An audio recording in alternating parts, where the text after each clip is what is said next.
പിതാവിൻ്റെയും പുത്രൻ്റെയും പരിശുദ്ധാത്മാവിൻ്റെയും നാമത്തിൽ ആമേൻ.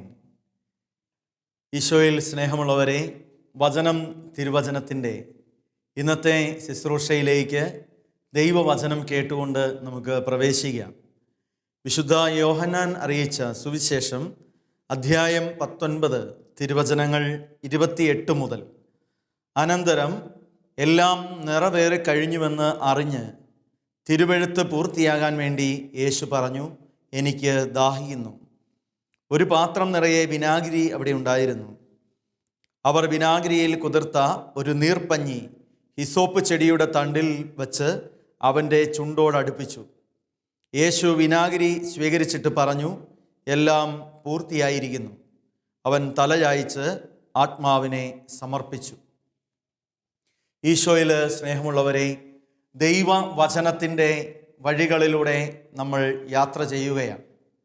ഇന്നത്തെ തിരുവചനത്തിൽ നമ്മൾ ധ്യാനിക്കുന്ന വിഷയം ഈശോയുടെ മരണത്തിന് സദൃശമായ ഒരു മരണത്തിലേക്ക് നമ്മൾ ഓരോരുത്തരും കടന്നു പോകണമെന്നുള്ള യാഥാർത്ഥ്യത്തെക്കുറിച്ചാണ്. ഈശോയുടെ മരണത്തോട്, ഈശോയുടെ മരണത്തിൻ്റെ ആ മേഖലയോട് ചേർന്ന് നിന്നുകൊണ്ട് വേണം നമ്മളും ഈ ജീവിതത്തിൽ നിന്ന് കടന്നു പോകുവാൻ.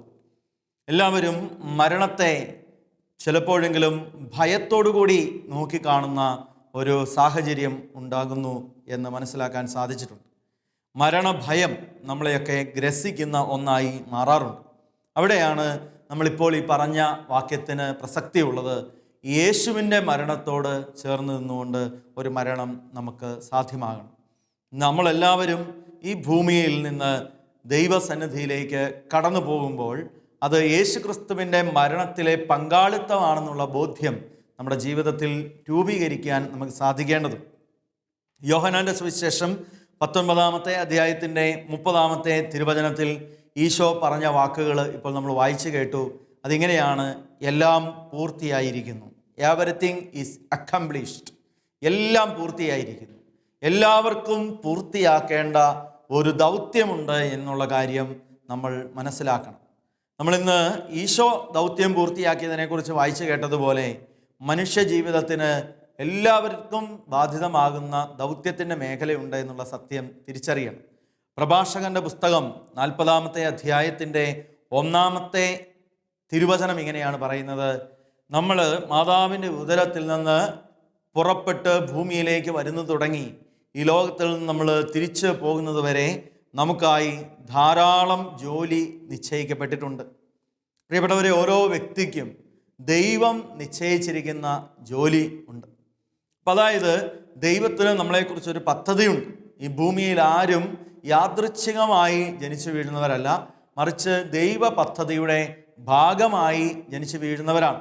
നമ്മളെപ്പോഴും ചിരപരിചിതമായി ഉപയോഗിക്കുന്ന ഒരു വചനമാണ് ജെറമ്യായുടെ പുസ്തകത്തിൻ്റെ 29 അധ്യായം 11 തിരുവചനം. നമ്മളെക്കുറിച്ച് ദൈവത്തിനൊരു പദ്ധതിയുണ്ട്.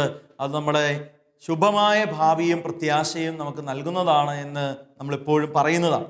പക്ഷേ ഇതിൻ്റെ ആദാമിൻ്റെ മക്കൾക്ക് നിശ്ചയിക്കപ്പെട്ടിരിക്കുന്ന, ആദത്തിൻ്റെ പിന്തുടർന്നക്കാർക്ക് നിശ്ചയിക്കപ്പെട്ടിരിക്കുന്ന ഒരു ജോലിയുടെ മേഖലയെക്കുറിച്ച് ഒരു ബോധ്യം കൂടി നമുക്കുണ്ടാവേണ്ടതുണ്ട്. ദൈവ പദ്ധതി നടപ്പിലാക്കുവാൻ നമ്മുടെ ഭാഗത്തു നിന്ന് ഒരു എഫേർട്ട് എടുക്കുവാൻ വേണ്ടിയിട്ട് നമ്മൾ സാധിക്കേണ്ടവരാണ്. പലപ്പോഴും നമ്മുടെ ജീവിതത്തിലെ ഈ എഫേർട്ട് എടുക്കുന്ന മേഖലയിൽ നമ്മൾ നിരാശപ്പെടാറുണ്ട്. ജോബിൻ്റെ പുസ്തകം 7 അധ്യായത്തിൻ്റെ 1 തിരുവചനം ഇതൊരു നിർബന്ധിത സേവനമായി മാറുന്നു എന്ന് പറയുന്ന രീതിയിൽ ജോബ് പ്രതികരിക്കുന്നു. അതായത് മനുഷ്യൻ്റെ ജീവിതം ഒരു നിർബന്ധിത സേവനമാണ്. ഈ ലോകത്തിൽ കൂലിക്കാരൻ വേല ചെയ്യുന്നത് പോലെ കുറേയധികം ജോലി ഇങ്ങനെ ചെയ്തു പോകുന്നു എന്ന് നിരാശപ്പെട്ട് പറയേണ്ടവരല്ല നമ്മൾ. എന്തിനാണ് ഇങ്ങനെയൊക്കെ ഈ ലോകത്തിൽ ഇങ്ങനെ ജീവിക്കുന്നത്? ഇങ്ങനെ ഇത്രയും ജോലിയൊക്കെ ചെയ്ത് ഓടി നടന്ന് ജീവിത സന്ധാരണ മാർഗങ്ങളിലൂടെ കടന്നു പോകുന്നത് എന്തിനാണ് എന്ന് പലപ്പോഴും നമ്മൾ ചിന്തിക്കാറുണ്ട്. പ്രിയപ്പെട്ടവരെ, അതിനൊക്കെ അർത്ഥമുണ്ടാവുന്നത് ദൈവം നമ്മളെ ഭരമേൽപ്പിച്ച ഉത്തരവാദിത്തമാണെന്നുള്ള ബോധ്യമുള്ളപ്പോഴാണ്. ഇത് ദൈവം എനിക്ക് തന്നിരിക്കുന്നതാണ് ഈ ഉത്തരവാദിത്തം. അപ്പോൾ അതുകൊണ്ട് തന്നെ നമുക്ക് പലപ്പോഴും പല ജോലികളും ചെയ്യുന്നതിൽ ചില ജോലികൾ ഉയർന്ന ജോലികളെന്നും ചില ജോലികൾ താഴ്ന്ന ജോലികളെന്നും ഒക്കെ പറയുന്ന വിധത്തിലേക്കുള്ള ചിത്രീകരണങ്ങളൊക്കെ സമൂഹത്തിൽ നിന്നുണ്ടാകാറുണ്ട്. അവിടെയൊന്നും നിരാശപ്പെടാതെ പോകണമെങ്കിൽ എല്ലാവരും തുല്യരായി ജോലി ചെയ്യുന്നവരാണ്. എല്ലാവരുടെയും ജോലിയും ഈ ലോകത്തിലെ പ്രവർത്തനങ്ങളും അനിവാര്യമാണെന്നും ആരും വലിയവരോ ചെറിയവരോ അല്ലെന്നുള്ള ബോധ്യം ലഭിക്കണമെങ്കിൽ ജോലിയുടെ മേഖലയെക്കുറിച്ച് നമുക്ക് ഇങ്ങനെ ഒരു ബോധ്യം ഉണ്ടാവണം. എനിക്ക് ദൈവം നൽകിയിരിക്കുന്ന ദൗത്യമാണിത്, ദൈവ പദ്ധതിയുടെ ഭാഗമാണിത്. അപ്പം അതുകൊണ്ട് ഞാൻ പൂർത്തിയാക്കേണ്ട എൻ്റെ ജോലിയെക്കുറിച്ച് എനിക്ക് ബോധ്യമുണ്ടാവണം. ഞാൻ ഒരു പുരോഹിതൻ എന്ന നിലയിൽ ഞാൻ എന്ത് ജോലിയാണ് ചെയ്യേണ്ടത്? എൻ്റെ പൗരോഹിത്യ ശുശ്രൂഷയിൽ എന്നെ ഏൽപ്പിക്കുന്ന ഉത്തരവാദിത്തങ്ങൾ ഞാൻ എങ്ങനെയാണ് നിർവഹിക്കണം എന്നുള്ള ബോധ്യം എനിക്കുണ്ടാവണം. അത് ദൈവ പദ്ധതിയോട് ചേർത്ത് വെച്ച് ചിന്തിക്കുമ്പോഴാണ് മനസ്സിലാക്കാൻ വേണ്ടിയിട്ട് സാധിക്കുക. ഒരപ്പൻ എന്ന നിലയിൽ ഒരാൾ എങ്ങനെയാണ് ദൗത്യം പൂർത്തിയാക്കേണ്ടത്, ഒരമ്മ എന്ന നിലയിൽ ആ വ്യക്തി ദൗത്യം പൂർത്തിയാക്കേണ്ടത് എങ്ങനെയാണ്, ഒരു വിദ്യാർത്ഥി എന്ന നിലയിൽ, ഒരു വിദ്യാർത്ഥിനി എന്ന നിലയിൽ എങ്ങനെയാണ് ദൗത്യം പൂർത്തിയാക്കേണ്ടത്. പലപ്പോഴും ഈ മേഖലകളിലൊക്കെ കുറവ് സംഭവിക്കുന്നതാണ് നമ്മൾ പല അലസതയുടെ മേഖലകളിലേക്ക് നീങ്ങാനുള്ള കാരണം. ഈ കാലഘട്ടത്തിൻ്റെ ഒരു വലിയ പ്രതിസന്ധി എന്ന് പറയുന്നത് അലസതയാണ്. അതായത് ദൗത്യം മറന്ന് ജീവിക്കുന്നു. നമുക്ക് ദൈവം ഏൽപ്പിച്ചിരിക്കുന്ന ഉത്തരവാദിത്വമുണ്ട്, അത് ദൈവം നമുക്ക് നൽകിയിരിക്കുന്ന ആയുസ്സിനുള്ളിൽ തീർക്കേണ്ടതാണ്. ആ ആയുസ്സിനുള്ളിൽ ആ ദൗത്യം തീർക്കുന്നതിലാണ് നമ്മൾ മിശിഹായുടെ മരണത്തിൽ പങ്കാളികളാകുന്നത് എന്ന് തിരിച്ചറിയണം. നമുക്ക് ദൈവം നൽകിയിരിക്കുന്ന ദൗത്യങ്ങളെ എത്രമാത്രം തീഷ്ണതയോടുകൂടി ഈശോ പിതാവിൻ്റെ ആ ആജ്ഞയെ അല്ലെങ്കിൽ ആഗ്രഹത്തെ എത്രമാത്രം തീഷ്ണതയോടുകൂടി ഈ ലോകത്തിൽ ജീവിച്ചോ, അതുപോലെ നമ്മളും ആ ദൈവപിതാവിൻ്റെ ഹിതത്തെ നമ്മുടെ ജീവിതത്തിൽ പ്രാവർത്തികമാക്കുന്നതിൽ കാണിക്കേണ്ട ഒരു തീഷ്ണതയുണ്ട്. ആ തീഷ്ണതയിൽ മുമ്പോട്ട് പോകാൻ വേണ്ടിയിട്ട് നമുക്ക് സാധിക്കണം. അലസത കടന്നുകൂടുന്ന, തീഷ്ണതയിൽ മാന്ദ്യം സംഭവിക്കുന്ന ഒരു കാലഘട്ടത്തിലാണ് നമ്മൾ ജീവിക്കുക.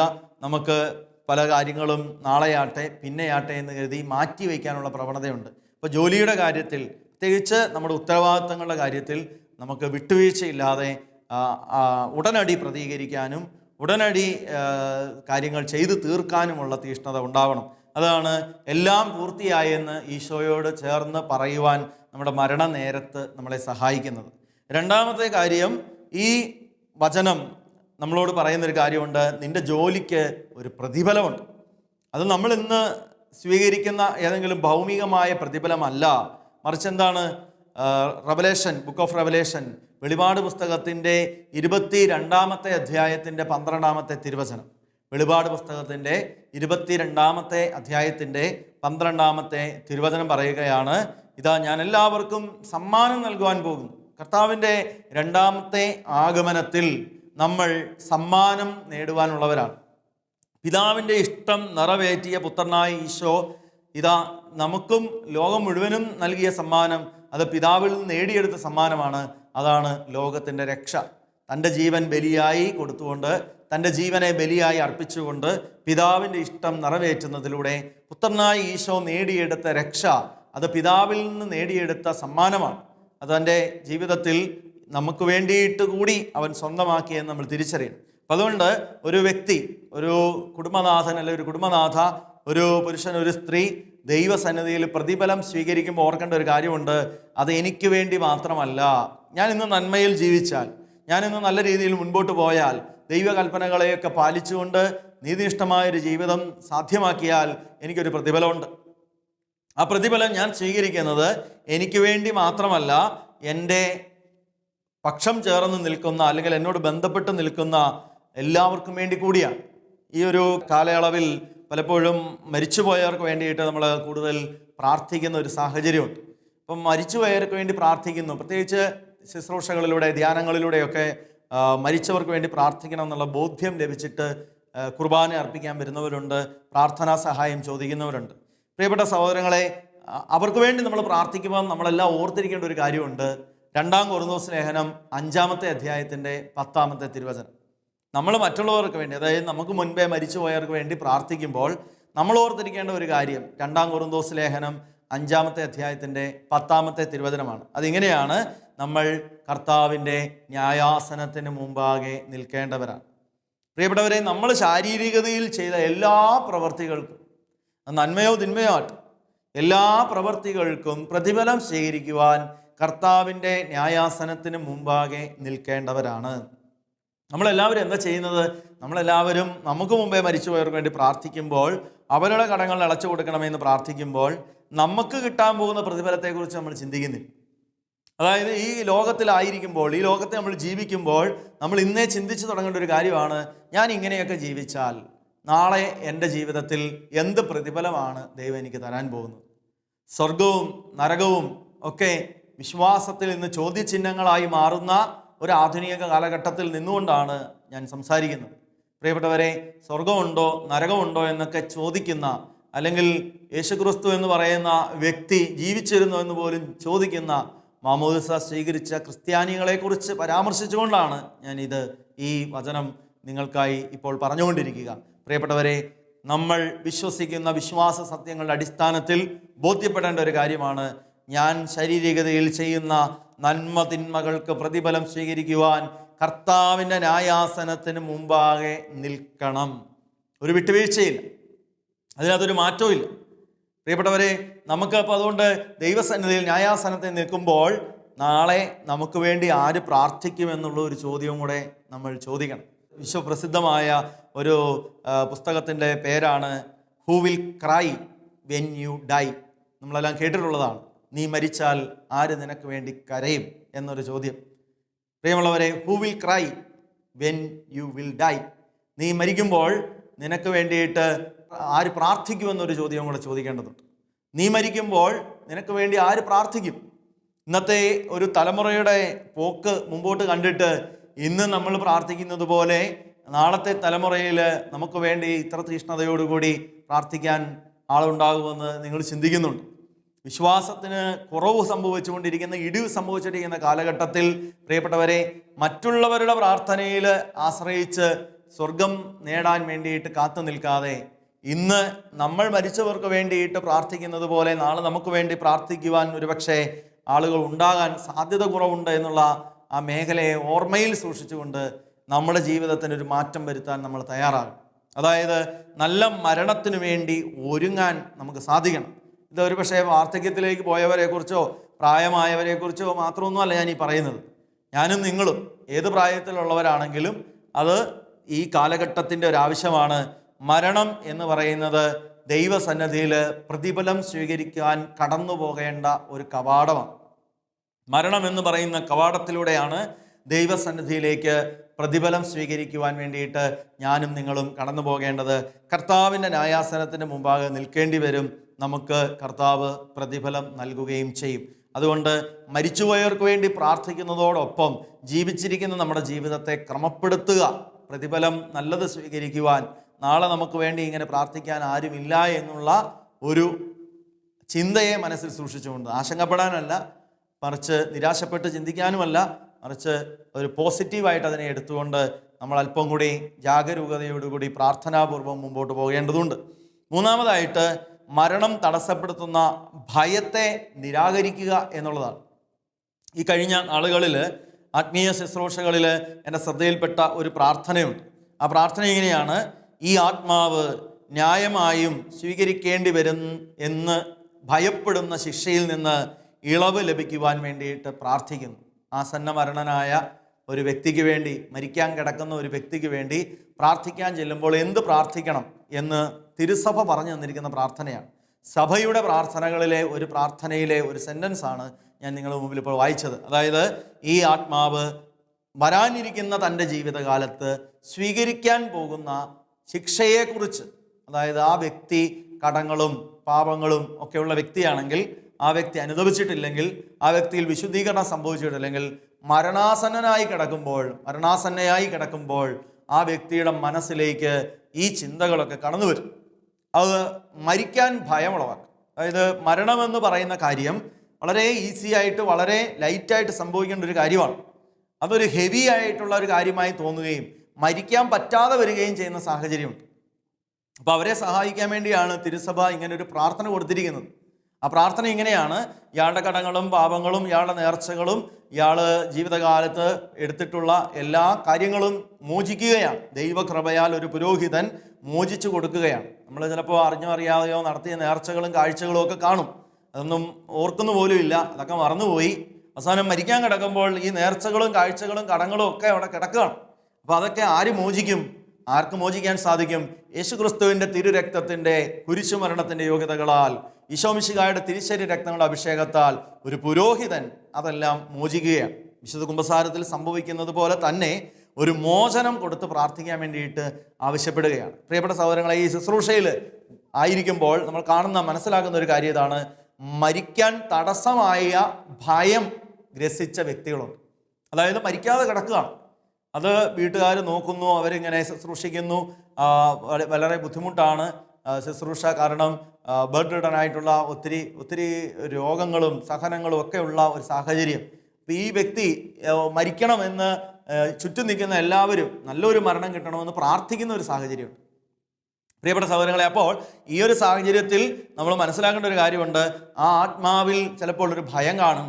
ആ ആത്മാവ് ഇതുപോലെ യേശുക്രിസ്തുവിൻ്റെ മരണത്തോട് അനുരൂപപ്പെടാൻ വേണ്ടിയിട്ട് സാധിക്കുന്ന വിധത്തിൽ ലൈറ്റായിട്ടില്ല, വെയിറ്റ് കുറഞ്ഞിട്ടില്ല, ഹെവി ആയിട്ട് ഇങ്ങനെ നിൽക്കുകയാണ്. കടങ്ങളും പാപങ്ങളും അതല്ല. അപ്പോൾ അതെല്ലാം മാറാൻ വേണ്ടിയിട്ടാണ് നമ്മൾ വിശുദ്ധ കുമ്പസാരവും വിശുദ്ധ കൂദാശയും രോഗീലേപനവും ഒക്കെ നൽകുന്നത്. അതോടൊപ്പം തന്നെ ഇങ്ങനെ ഒരു മോചന പ്രാർത്ഥനയും സഭയിൽ നൽകപ്പെടുന്നതായിട്ട് ശ്രദ്ധയിൽപ്പെട്ടിട്ടുണ്ട്. അപ്പോൾ പ്രിയപ്പെട്ട സഹോദരങ്ങളെ, ഇത് എല്ലാ പുരോഹിതരും ചെയ്യുന്ന ഒരു കാര്യമാണ്. അപ്പോൾ അങ്ങനെ നല്ല പോലെ ഒരുങ്ങി മരിക്കാൻ, ഭയമില്ലാതെ ഈശോയെ സ്നേഹിച്ചുകൊണ്ട് ഈശോയുടെ മരണത്തിൽ ഞാൻ പങ്കാളിയാകുന്നു, എല്ലാം പൂർത്തിയായി എന്ന് പറഞ്ഞുകൊണ്ട് വളരെ ഫ്രീ ആയിട്ട് ആ മരണം എന്ന കവാടത്തിലൂടെ കടന്നു പോകാൻ വേണ്ടി സാധിക്കുക. അപ്പോൾ ഈശോ മിശിഹായുടെ മരണത്തോട് താതാത്മ്യപ്പെടുന്ന ഒരു മരണമാണ് നമുക്ക് സംഭവിക്കേണ്ടത്. അതിനൊന്നാമതായിട്ട് അലസതയില്ലാതെ നമ്മുടെ ദൗത്യങ്ങളെല്ലാം നമ്മൾ പൂർത്തിയാക്കണം. ദൈവം നമ്മൾ ഏൽപ്പിച്ച ദൗത്യങ്ങളെല്ലാം നമ്മൾ പൂർത്തിയാക്കണം. രണ്ടാമതായിട്ട് ഇങ്ങനെയൊരു ജീവിതം നയിക്കുന്നതിലൂടെ ദൈവം നമുക്കൊരു പ്രതിഫലം തരും. അത് ഉറപ്പായിട്ടും വചനം പറയുന്നതാണ്. കർത്താവിൻ്റെ ന്യായാസനത്തിന് മുമ്പാകെ നമ്മൾ നിൽക്കേണ്ടി വരും. അപ്പോൾ ആ പ്രതിഫലം സ്വീകരിക്കാൻ നമ്മൾ കടന്നു പോകണം. അതിനുള്ള ഒരുക്കം നമുക്കുണ്ടാവണം. ഒരുപക്ഷെ ആ പ്രതിഫലം നെഗറ്റീവ് ആണ് എങ്കിൽ, ആ പ്രതിഫലം ഒരു നരകാഗ്നിയുടെ അനുഭവമാണ് എങ്കിൽ, പ്രിയപ്പെട്ടവരെ, നാളെ നമുക്ക് വേണ്ടി ആര് പ്രാർത്ഥിക്കുമെന്നൊരു ചോദ്യവും കൂടെ നമ്മൾ ചോദിക്കേണ്ടതുണ്ട്.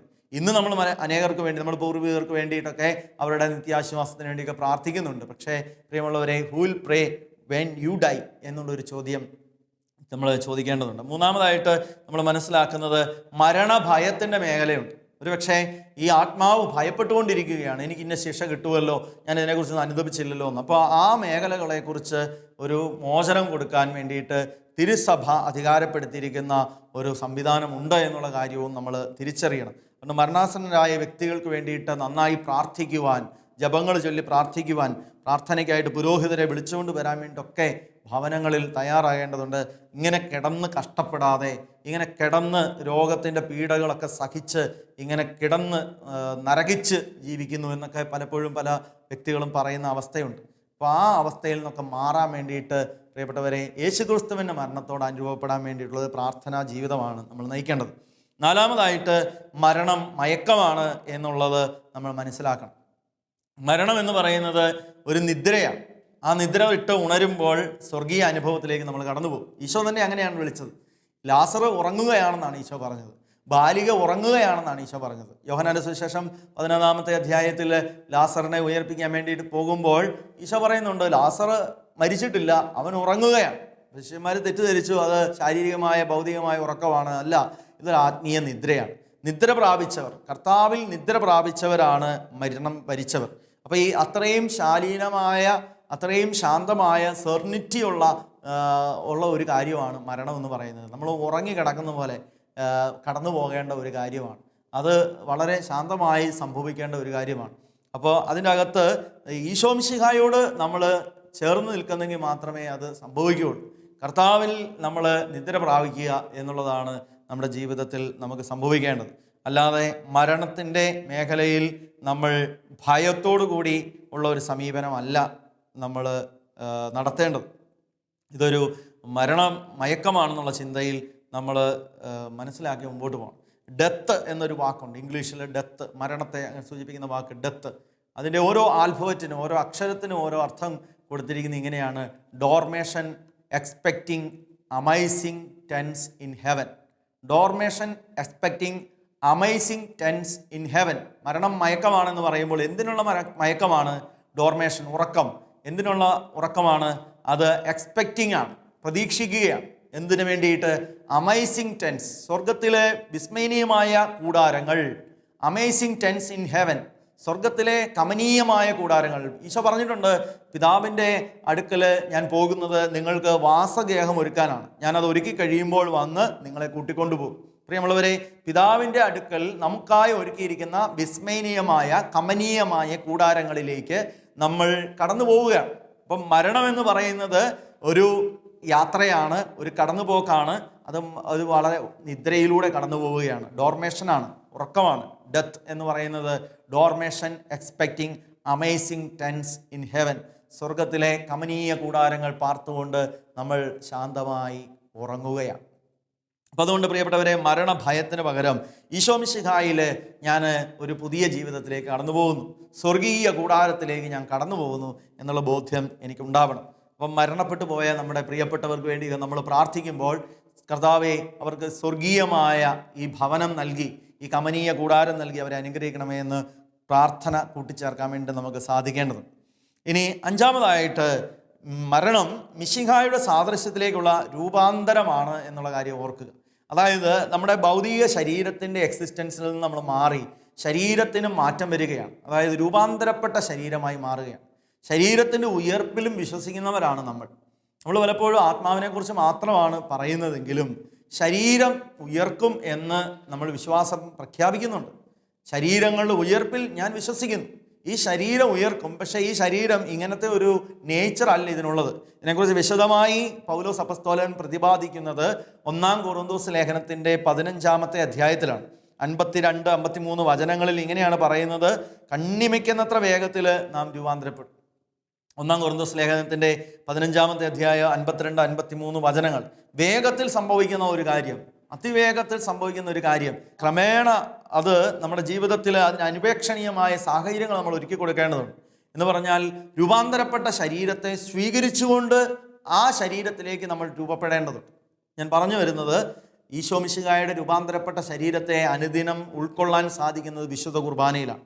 എത്ര കണ്ട് നീ വിശുദ്ധ കുർബാന സ്വീകരിക്കുന്നുവോ, എത്രമാത്രം ഈശോ മിശിഹായുടെ ശരീരവുമായി നീ ഒന്നാവുന്നോ, അതനുസരിച്ച് അവൻ്റെ സാദൃശ്യത്തിലേക്ക് നീ രൂപാന്തരപ്പെടും. എന്ന് പറഞ്ഞാൽ പ്രിയമുള്ളവരെ, കുർബാന നമ്മുടെ ജീവിതത്തിലെ ഈ മരണം എന്ന് പറയുന്ന യാഥാർത്ഥ്യത്തെ അല്പവും കൂടി എളുപ്പമുള്ളതാക്കി തീർക്കും. അതായത് വിശുദ്ധ കുർബാന സ്വീകരിക്കുന്നതിലൂടെ നിത്യജീവൻ്റെ, കർത്താവിൻ്റെ ശരീരത്തിൻ്റെ സാദൃശ്യത്തിലേക്കുള്ള രൂപാന്തരീകരണത്തിൻ്റെ മേഖലകളെ സുഗമമാക്കി തരും, വേഗത്തിലാക്കി തരും, അല്ലെങ്കിൽ അത് എളുപ്പമാക്കി തരുമെന്ന് നമ്മൾ മനസ്സിലാക്കണം. അതുകൊണ്ട് വിശുദ്ധ കുർബാന സ്വീകരിക്കുന്ന നമുക്ക് അങ്ങനെ ഒരു കാഴ്ചപ്പാട് കൂടി ഉണ്ടാവണം.